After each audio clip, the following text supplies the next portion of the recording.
Meron po kami isang produkto na pwede po natin makontrol na po na mas mabilis ang mga pesting damo po. Ito po yung tinatawag na non-selective herbicide.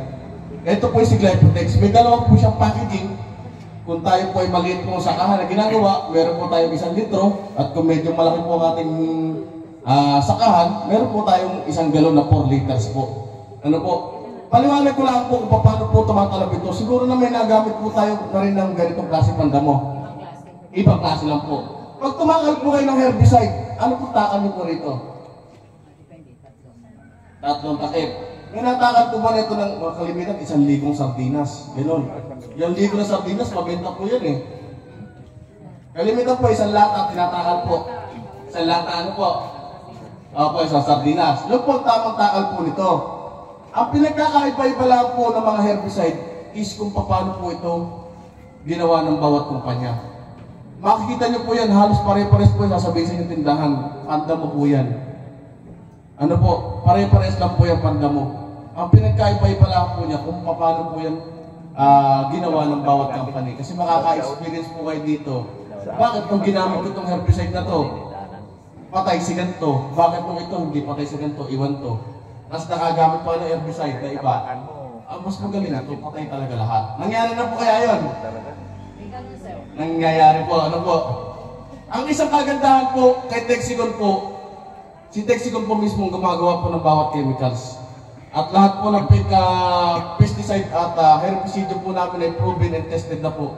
Ito po ay isang non-selective. Pag tumama po ito sa dahon, papasok po ito hanggang sistema ng ugat at puno po ng damo o halaman po yan. Basta lahat po ng tatamaan po ito, kaya niya po patayin. Pwede po, nagkakandak din po kami ng demo. Nagpapasubok din po kami para makita rin yung po ang mga epekto po ng aming pong herbicide. Ano po? May tanong po kaya tayo pagtukol po sa herbicide, malinaw po sa atin. Pwede po kayo magtanong, based po sa mga experience nyo. Para may ano rin po namin kung ano po yung pwede natin gawin. Sir, yung dahon, sir, yung brown ba? Dilaw, yung dahon ng palay. Pag naninilaw po ang dahon ng palay. Kahit na dahon, sir, yung, di ba, may dahon na yung parang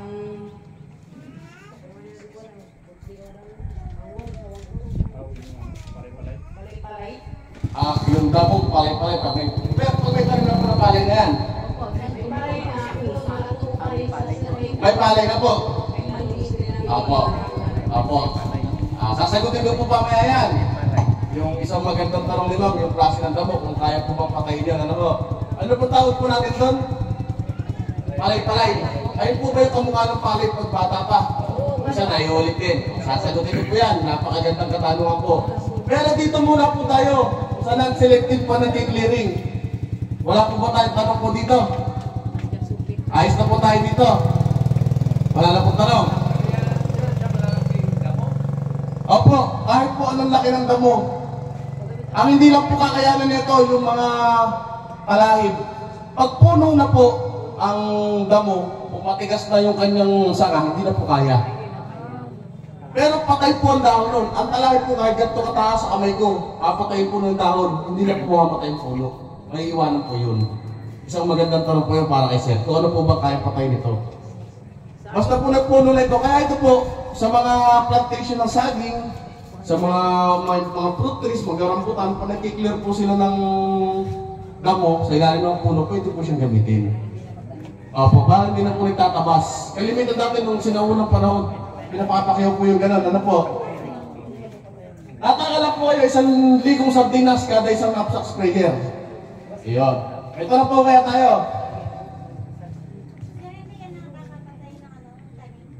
Nakakapatay po siya ng tanim, ma'am, dahil po siya ay isang non-selective herbicide.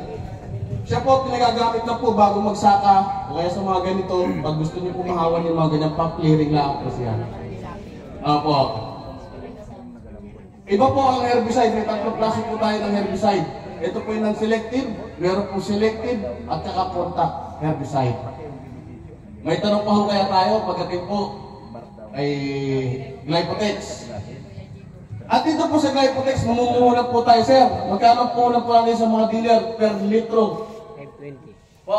520, pwede Ang isang litro po nito, makukuha po natin ng 520. Ang kagandahan po kung tayo na po paibig ngayon, meron po itong mga tie-up na previous na long sleeve at saka po sombrero. Maalin po sa dalawa. Per product po na makukuha po ninyo. Yun po ang kagandahan na pakonsuelo namin sa mga umating po naglala ng oras dito. At ang galon po natin, sir, magkano natin makukuha ang galon sa suking dealer? Ang isang litro po nito, 1.4. 1.4 na lang kayo, sir. ang isang 4 na litro daw po nito, makukuha naman po sa puhunan na 1.4. Kung tayo po ay pupunta sa mga suking dealer po natin.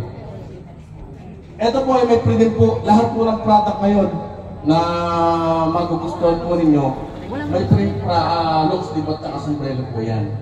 Ano po? Malinaw po sa atin yung non-selective. Malinaw na po. Pang-clearing lang po siya.